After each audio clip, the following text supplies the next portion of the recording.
It's my feel-good breakfast show.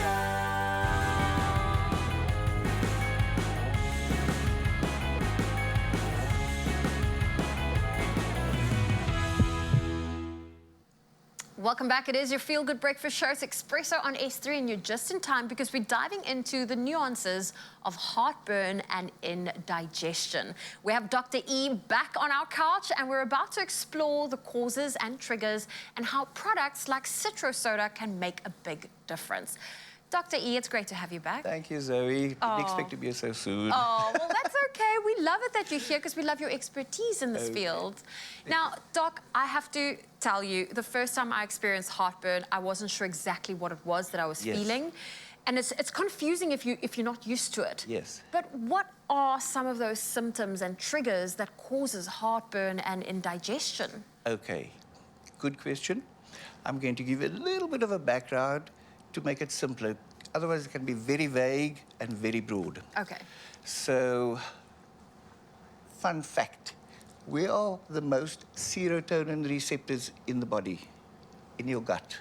Okay. Those are the feel-good hormones. That's the fun fact for the day. Okay. Second fun fact is your mother knew best. She told you don't speak with your mouth full of food. Yeah. She told you have the cool drink afterwards. Yes. She told you don't chew your food so fast and don't go and sleep with a full stomach. Yes. That's the second thing. And then, because it can be such a vague and broad subject, I'd like to approach it in principle. Okay. So, the word heartburn and the word indigestion, historically they've been used interchangeably. I asked the young lady in the front if she ever knew those words, and she couldn't identify it because she didn't have symptoms. So it gets used interchangeably. The principle I like to approach is with indigestion, it is related to anything, anywhere, anytime. In other words, you had 4 Portuguese rolls last night. You know you're gluten intolerant, and now you're going to have a stomach cramps this afternoon. Or you had something to eat that caused an upset in your tummy. You had symptoms, and it gave you a migraine. Okay. So the difference is with heartburn specifically, it is more related to a timing of eating something, drinking something, or taking medication. So the symptoms are vague and varied. People swap them over. Yeah. Medical doctors swap them over. But it's related to timing and to people's experience in what they describe. Okay, so timing is important, Yes. but we do know there are also certain triggers. Right. So, Doc, what would trigger heartburn and what would trigger indigestion? Because I'm assuming some of these triggers could also be interchangeable. So Trigger both. I'm a stickler for words. Okay. When somebody says there's a trigger, there's an assumption that there's been a previous history before.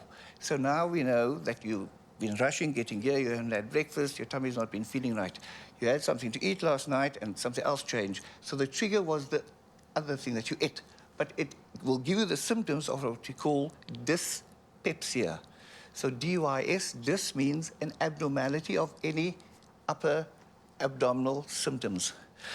With regard to indigestion, I said it can be anywhere, anytime, any place. So it can be related to food, it can be related to medication, it can be related to the fact that somebody bumped your car, your insurance didn't pay out, and that's been a month ago, and now you've got indigestion. What you actually have is a bit of gastritis because you've been taking an anti-inflammatory, that kind of thing.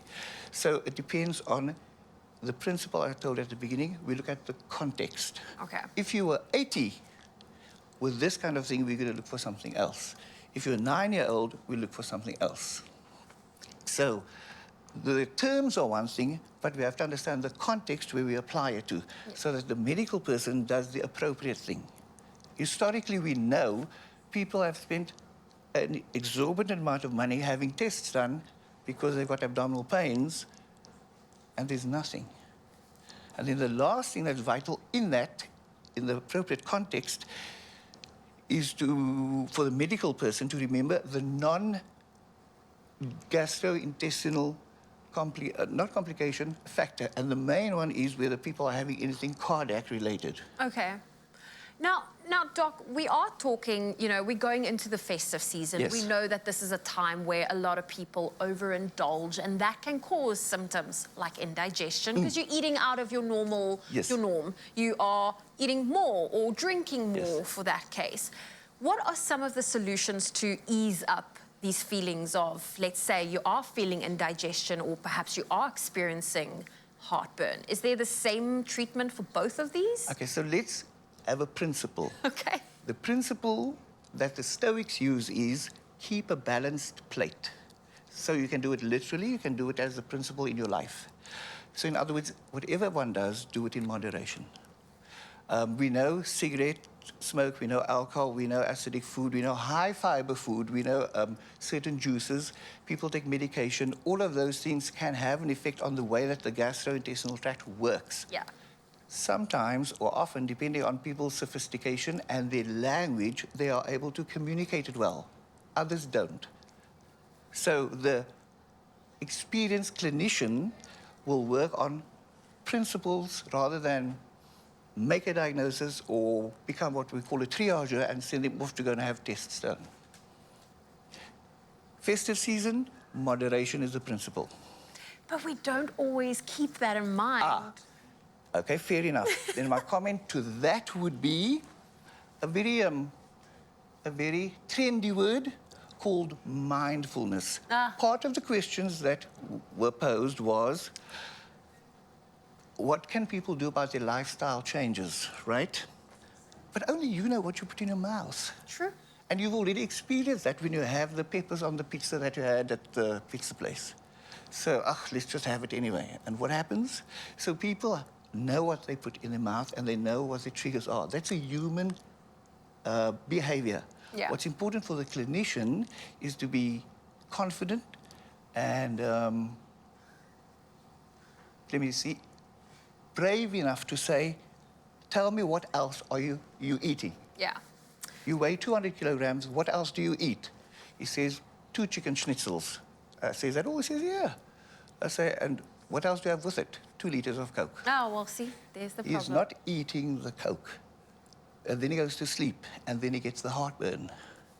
It's all a cycle. Right, so remember Yeah. what I told you at the beginning? What did your mother say? Don't go and sleep with a full stomach. Well, Dr. E, thank you for joining us today and giving us all of the life lessons that we need. And now you've got the basic principles down as per Dr. E, so keep that in mind. But something that's also quite exciting is you stand the chance to win 5,000 Rand in cash this week with CITRO Soda. Now, all you have to do is tell us, why do you rely on CITRO Soda to relieve you from indigestion and heartburn? Use the hashtag CITRO Soda in your answer on our social media pages. That's Facebook, X, and Instagram. That's where the competition post is. The competition closes this Monday, the 27th of November at midnight, so get those entries in. There are T's and C's that apply. Holiday heartburn? Well, find the fix with CITRO Soda this festive season. Stand a chance to win 5,000 Rand cash prizes each week when you answer our weekly questions on Expresso's Facebook, X, formerly known as Twitter, or Instagram with hashtag CITRO Soda. Let's keep indigestion away and enjoy heartburn-free holidays. T's and C's obviously apply. Come and join the fun.